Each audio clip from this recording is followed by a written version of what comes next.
David इस बंदे के साथ एक अलग कमरे में मौजूद था और इनके सामने लैपटॉप खोला हुआ था। ये ट्रेंड कब चलाया गया था, इसने फिर से यकीन दहानी चाहिए। चीफ, ये तब जब हम लोगों ने कॉलेज बस की हाईजैकिंग का ड्रामा रचाया था। इसके बाद ये सब हुआ।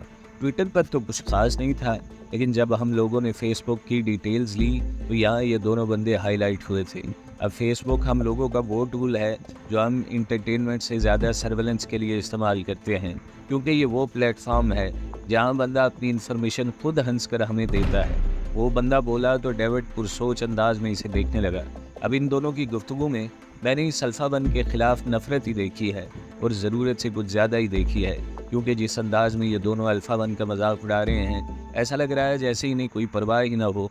वरना पाकिस्तानी वो कौम है जो अपने हीरोज़ का हर हाल में अदब करती है।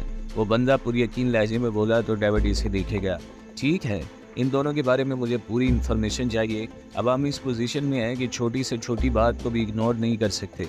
डेविड ने इसे ग्रीन सिग्नल दिया तो वो लैपटॉप उठाते हुए कमरे से बाहर निकलता चला गया। इसके दिमाग में रह कर यही बात गर्दिश कर रही थी कि इस मरतबा अगर इन लोगों से भूल चूक हो गई तो फिर बचत का कोई चांस बाकी नहीं रहेगा। एक सर्द आह भरते हुए इसने अपना मखसूस फ़ोन उठाया और एक नंबर डायल किया। अभी थोड़ी देर में तुम लोगों को 2 अदद तस्वीरें मिलेंगी। मुझे इनका सारा शजरा चाहिए। सारी टेक्नोलॉजी लगा दो इस काम के पीछे, मगर मुझे रिज़ल्ट हर हाल में अपनी मर्ज़ी का चाहिए। वो मुतकब्बल लहजे में बोला और थोड़ी देर दूसरी जानिब की बात सुनने के बाद कॉल काट दी। अब मैं देखता हूँ कि मेरे बिछाए हुए जाल से तुम लोग कैसे निकल पाते हो। वो एक शातिराना मुस्कुराहट चेहरे पर सजाते हुए बोला और उठते हुए दीवार गिर अलमारी तक आया। 50 साल पुरानी स्कॉच की बोतल निकाली और अपने लिए एक अदद पैक तैयार करते हुए वहीं आतिशदान के पास कुर्सी पर बैठ गया। इसे अंदाज़ा था कि इन लोगों की पिछली कई साल की मेहनत दांव पर लगी हुई है और किसी भी सूरत में वो नाकामी बर्दाश्त करने के अहल नहीं थे। गिलास में मौजूद स्याल को एक बड़े घूंट से मैदे में उतारते हुए इसके चेहरे पर हैजानी तासुरात छा गए। अब ये मेरी ज़ाती जंग है और दुनिया जानती है कि डेविड ग्रेट कभी हार नहीं मानता। मैं भी देख लूँगा कि कौन कितना पानी में है। वो एक अज़म से बोला और कुर्सी की पुश्ती से टेक लगाते हुए आंखें बंद कर ली। इंटरोगेशन रूम में वो बंदा उल्टा लटका हुआ था और इसकी चीखें दीवारों से टकराते हुए एक अजीब सा समा पैदा कर रही थी। उस्ताद माफ़ कर दो, आइंदा के बाद मेरे बाप की भी तौबा जो कभी ये काम किया। वो बंदा दुआई देते हुए बोला तो सामने कुर्सी पर बैठे अल्फाबन के चेहरे पर एक मुस्कुराहट सी दौड़ गई।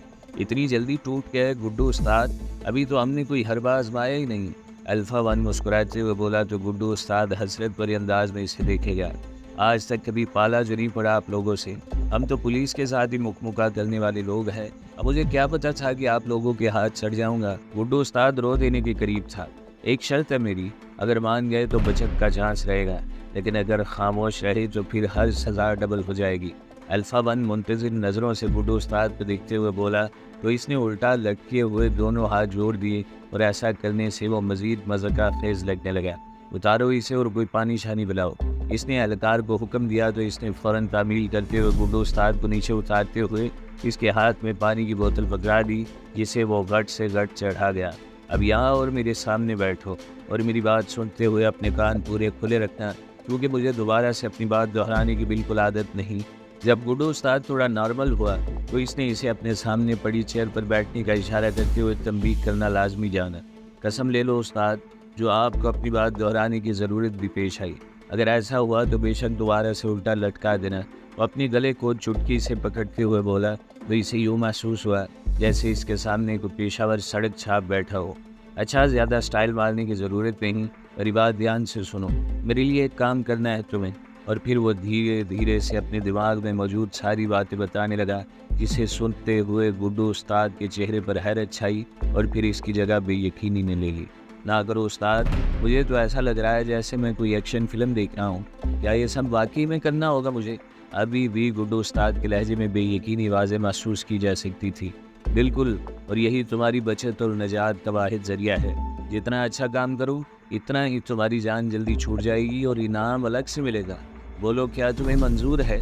वो गुड्डू उस्ताद को मुंतज़िर नज़रों से देखते हुए बोला तो इसने झट से अपनी गर्दन हिला दी।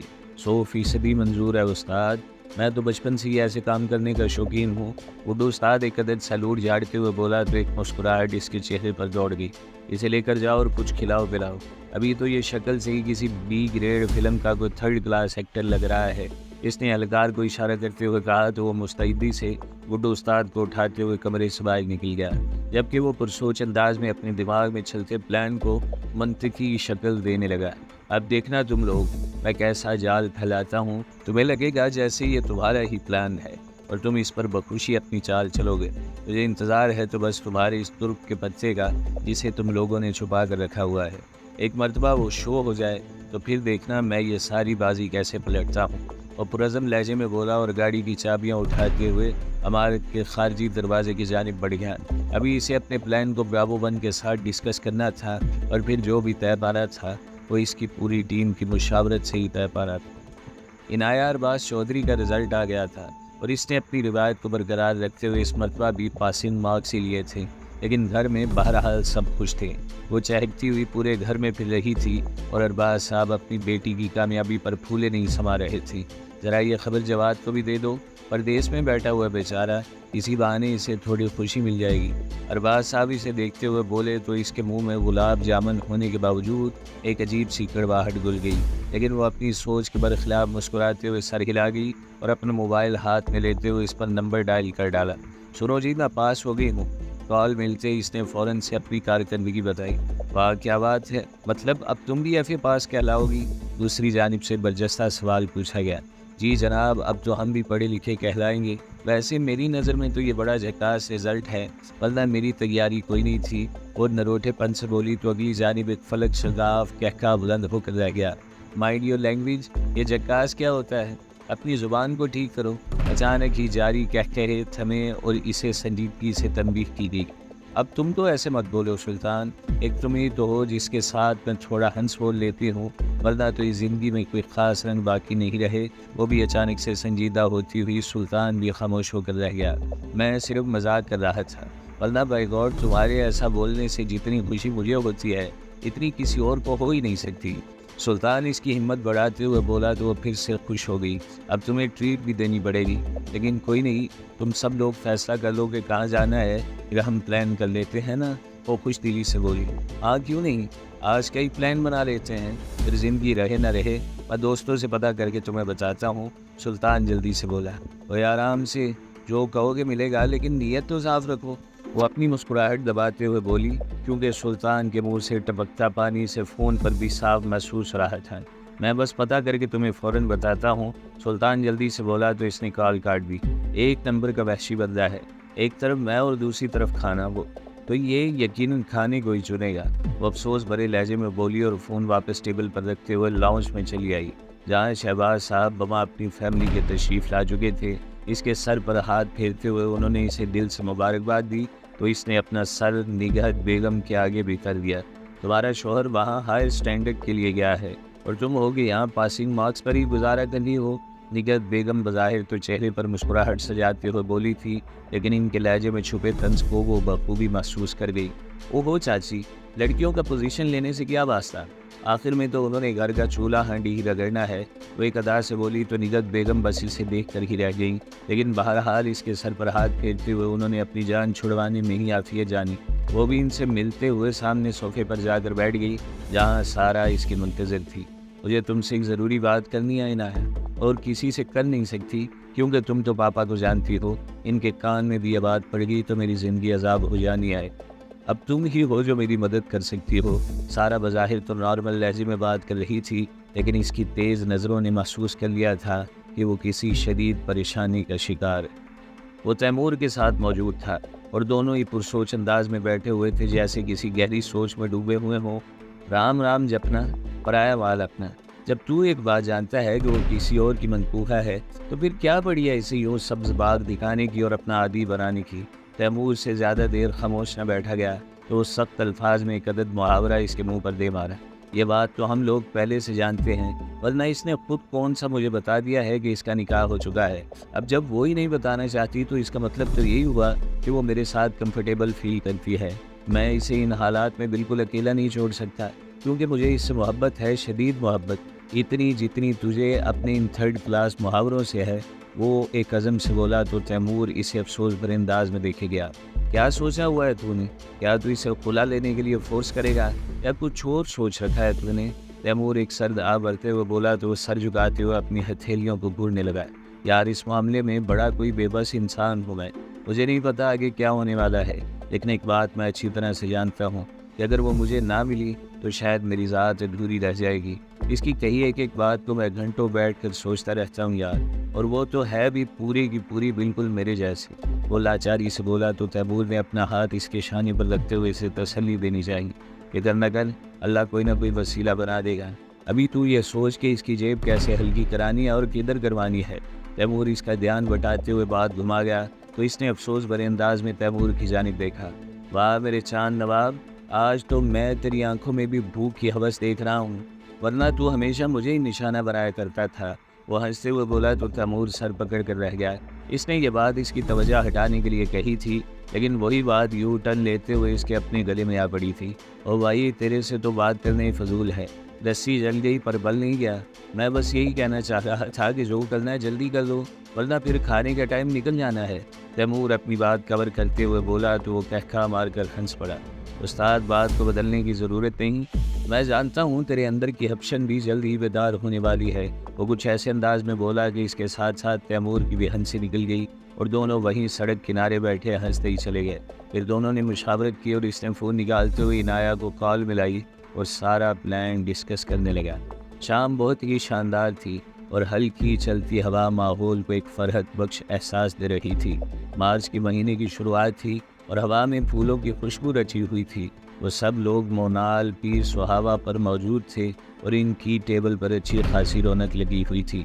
क्या हम पहले भी कभी मिल चुके हैं? इनाया ने हस्बे आदत इमरान को छेड़ना ज़रूरी समझा तो वो सुल्तान को देख कर ही रह गया। जी मोहतरमा, आप क्या बताऊँ, वो मुलाकात ही बड़ी अजीब थी। इमरान हार मानते हुए बोला तो इसके कान खड़े हो गए। बताइए, मैं सुन नहीं हूँ, वो इमरान के चेहरे पर कुछ तलाश करते हुए बोली। यही पिछली मरतबा आप मुझसे पूछ कर थक गई थी कि मुझसे पहले कहीं मुलाकात नहीं हुई और मैं अपनी सफाई ही देता रह गया था। इमरान अजीब से लहजे में बोला तो वो फ़ौरन ही चुप हो गई, जबकि सुल्तान का कहता बेसाख्ता था।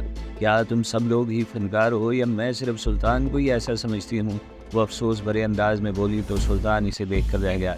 नहीं जी, ये सब पूरे के पूरे फनकार क्या बल्कि पूरा सीन क्रिएट करने वाले हैं। अब की मरतबा जवाब ईशल की जानिब से आया था तो वो भी हंस पड़ी। तुम जानती हो इस बंदे ने मेरी ज़ुबान इतनी ख़राब कर दी है कि मुझे हर किसी के सामने शर्मिंदगी का सामना करना पड़ता है। अभी कल ही चाची के सामने भी लू स्टॉप कर गई। वो मासूमियत से बोली तो सुल्तान ने इसे उठने का इशारा किया और एक कोने में लिए चला आया। मुझे तुमसे एक ज़रूरी बात करनी है इनाया। वो इसे मुंतज़िर नज़रों से देखते हुए बोला तो इसे बगौर देखने लगी। हाँ बोलो ना, मैं भी सुनना चाहती हूँ कि तुम क्या कहने वाले हो, फिर मुझे भी तुम्हें कुछ कहना है। वो आसपास नज़रें दौड़ाते हुए दोबारा से इसकी तरफ मुतवज्जा हो गई। ब्लैक जीन्स पर चेक वाली मैरून और नीली शर्ट पहने और बालों की ऊंची सी पोनी टेल बनाए वो बेहद खूबसूरत लग रही थी, जबकि आज इसके ब्राउन लॉन्ग शूज़ सुल्तान के बूटों से मैच कर रहे थे। यार इनाया, मुझे तुम्हारा अभी भी अपने इस कज़न से बात करना बिल्कुल भी अच्छा नहीं लगता। तुम इसे साफ अल्फाज में मना क्यों नहीं कर रही थी कि तुम्हें फ़ोन न किया करे? सुल्तान अजीब से लहजे में बोला तो इसके चेहरे पर एक रंग आकर गुजर गया, लेकिन वो इस सवाल के लिए तैयार थी। अगर वो सिर्फ मेरा कज़न होता तो कोई और बात नहीं थी सुल्तान, लेकिन वो मेरा शौहर है और मैं चाह कर भी ऐसा नहीं कर सकती। ये और बात है कि बेगैरती में इसने बड़े बड़ों का नंबर काटा है, लेकिन फिर भी मैं मजबूर हूँ। वो एक सर्द आ बढ़ते हुए बोली तो सुल्तान इसे बगौर देखने लगा। और इस सब में तुम क्या चाहती हो? मैं जानता हूँ कि इस सब में तुम्हारी मर्जी शामिल नहीं है, सुल्तान इसकी आंखों में देखते हुए बोला। मैं सिर्फ तुम्हें चाहती हूँ सुल्तान, मेरा एक एक पल तुम्हें सोचने में गुजरता है। हर खुशी सबसे पहले तुम्हारे साथ शेयर करती हूँ, जब दिल उदास होता है तो तुम्हारे पास दौड़ी चली आती हूँ। मैं ज़्यादा तो नहीं जानती, लेकिन इतना समझ लो सुल्तान कि मैंने अपनी पूरी ज़िंदगी में बस एक ही शख्स से मोहब्बत की है और वो तुम हो सुल्तान। इसकी आंखों में सच्चाई हलकोरे ले रही थी और यही वजह थी कि सुल्तान को बिल्कुल ही चुप लग गई और वह बस इसे देखे ही जा रहा था। ऐसे क्या देख रहे हो सुल्तान? क्या तुम्हें मेरी बातों पर यकीन नहीं आ रहा? वो बेचैन सी हो गई थी। यकीन ना होता तो तुम्हारे साथ क्यों ना फिरता, और मैं तब से तुम्हारे निकाह के बारे में जानता हूँ जिस दिन से तुम्हारा निकाह हुआ है। बस तुम्हारे मुंह से असल हकीकत सुनना चाहता था और वो आज सुन ली। एक जज्बे से बोला और इसका हाथ थामते हुए इसे वापस लिए टेबल की जानिब चलाया। हो गए राजू न्यास, अब कोई पेट पूजा का सामान किया जाए या वक्त तड़पाना है?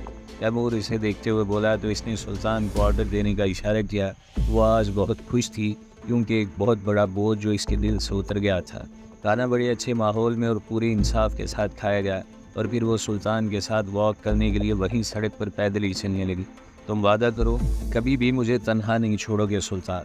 کچھ موسم کا اثر تھا اور کچھ وہ زیادہ ہی اکیلا پن محسوس کر رہی تھی جب اس سلطان سے پوچھ بیٹھی، پہلے تو اس کو کاف کی چڑیل سے تمہارا پیچھا چھڑوانا ہے، مجھے وہ بندہ ایک آنکھ نہیں بھاتا عنایا، میرا بس چلے تو میں اسے یہاں سے اتنی دور بھیج دوں کہ اس کا نام و نشان بھی باقی نہ رہے۔ سلطان غصے سے بولا تو وہ بے ساختہ ہنس پڑی، میں جانتی ہوں اسے کیسے ڈیل کرنا ہے، 2-3 جگتوں میں ہی لملیٹ ہو جاتی ہے وہ بیچاری۔ وہ ہنستے ہوئے بولی تو سلطان کی ہنسی بھی اس کی ہنسی میں شامل ہو گئی۔ اچھا مجھے تم سے ایک ضروری بات بھی کرنی ہے، وہ میری کزن ہے نا سارا، وہ جواد کی بہن، اس بیچاری کے ساتھ بہت بڑی زیادتی ہو گئی ہے۔ وہ اچانک سے یاد آ جانے پر سلطان کو بتانے لگی جبکہ وہ غور سے اس کی بات کو سنتا چلا گیا۔ ڈگنیٹی کا بڑا گیٹ کھلا اور اس میں سے کالی لینڈ روور باہر سڑک پر آتے ہوئے ایک جانب کو مڑ گئی۔ ابھی وہ اگلا موڑ مڑی ہی تھی کہ ایک ٹویوٹا کرولا دھیمی رفتار سے چلتی ہوئی ڈگنیٹی کی عمارت کے سامنے سے گزری اور لینڈ روور کے پیچھے موڑ موڑتے ہی اس کی رفتار میں تیزی آ گئی۔ لینڈ روور کسی سمت کا تعین کیے بغیر ہی 1-2 موڑ موڑنے کے بعد مین ہائی وے پر نکل آئی اور اس کی رفتار میں اضافہ ہوتا چلا گیا۔ کرولا گاڑی والوں کو بھی شاید جلدی تھی، اس لیے بغیر سوچے سمجھے ہی انہوں نے بھی گاڑی کی رفتار میں خاطر خواہ اضافہ کر ڈالا۔ سر جی ہم لوگوں نے پوری نظر رکھی ہوئی ہے، جیسے ہی کوئی اپڈیٹ ہوتی ہے میں آپ کو مطلع کرتا ہوں۔ کرولا گاڑی میں بیٹھے ہوئے بندے نے موبائل پر کسی سے بات کی اور فون واپس جیب میں ٹھونستے ہوئے آگے جاتی لینڈ روور پر نظریں ٹکا دی۔ بڑی اندر سے خبر نکلی ہے استاد، ملک نذیر صاحب کو ان لوگوں پر شک ہو گیا ہے، انہوں نے کڑی نگرانی کرنے کا حکم نامہ جاری کیا ہے۔ کامران شاہ نامی وہ بندہ عجیب سے لہجے میں بولا تو ڈرائیور نے نظریں گھماتے ہوئے اس کے جانب دیکھا۔ ویسے یہ ہو کون سکتے ہیں کامی شاہ، اور اپنے صاحب کو ان لوگوں سے کیا لینا دینا؟ ڈرائیور عجیب سے لہجے میں بولا تو کامی شاہ کے چہرے پر ایک پراسرار مسکراہٹ دوڑ گئی۔ وہی ہے تو ہم لوگ نہیں جانتے، بس بڑے سرکار کا حکم ہے تو کرنا ہماری مجبوری ٹھہری، ہوگا کوئی پیسوں کا لین دین یا پھر کسی زمین کا تنازع، ہمیں کیا پڑی ہے ٹو میں لگنے کی؟ کامی شاہ ڈرائیور کی بات ہوا میں اڑاتے ہوئے بولا اور گاڑی کی رفتار مزید تیز کرنے کا اندیا دیا۔ اور بات سن، ملک صاحب نے سختی سے منع کیا اس بات کا کسی سے بھی تذکرہ کرنے سے، تو اپنی زبان بند رکھنی ہے اور پیڑ بھارا ہی رکھنا ہے، ورنہ ملک صاحب نے ہماری چمڑیاں اتروا کر اس کے جوتے بنا دینے ہیں۔ کامی شاہ جھجری لیتے ہوئے بولا تو ڈرائیور نے بھی تھوک نگلتے ہوئے سامنے سڑک پر نظریں جما دی۔ آگے جاتی لینڈ روور ایک نجی ہاؤسنگ سوسائٹی میں داخل ہوئی اور ایک فلیٹ کی عمارت کے سامنے رک گئی۔ کامی شاہ نے بھی گاڑی ان سے تھوڑے فاصلے پر روکنے کا اشارہ کرتے ہوئے اپنی نظریں لینڈ روور پر جما دی۔ اندر سے ایک بندہ سیاہ ہڈی میں نمودار ہوا اور تیزی سے فلیٹ کی عمارت کے اندر داخل ہو گیا۔ کامی شاہ نے فوراً سے نیچے اترتے ہوئے اس کی تقلید کی اور پھرتی دکھاتے ہوئے فلیٹ کی بلڈنگ میں چلا آیا۔ سامنے ہی وہ ہڈی والا بندہ لفٹ میں داخل ہو رہا تھا۔ کامی شاہ دھیمی رفتار سے چلتا ہوا لفٹ تک آیا اور اوپر جلتے ہندسوں پر نظریں ٹکا دی۔ لفٹ 9ویں فلور پر جا کر رکی تو کامی شاہ کے چہرے پر ایک مسکراہٹ سی دوڑ گئی۔ اس نے اپنی جیب سے موبائل نکالتے ہوئے کال ملائی۔ سر جی اس گاڑی کا بندہ یہاں پرائیویٹ سوسائٹی میں واقع ایڈن گارڈن فلیٹ کے 9ویں منزل پر گیا ہے۔ کامی شاہ نے جو دیکھا تھا منوان ساری بات ملک نذیر کے گوش گزار کر ڈالی۔ تھوڑی دیر اس کی بات سنتا رہا اور پھر اوکے کرتے ہوئے کال کاٹ دی اور واپسی کی راہ ہو گیا۔ بس دیکھتا جا پیارے، ابھی میں کیسے ان لوگوں کا جینا حرام کر دیتا ہوں۔ کامی شاہ واپس گاڑی میں بیٹھتے ہوئے ڈرائیور کو دیکھ کر بولا تو اس کے چہرے پر بھی ایک خباثت بڑی مسکراہٹ دوڑ گئی۔ مجھے پتہ ہے کامی شاہ تو یہاں بھی اپنا رنگ دکھائے گا۔ ڈرائیور ہنستے ہوئے بولا اور گاڑی آگے بڑھا دی۔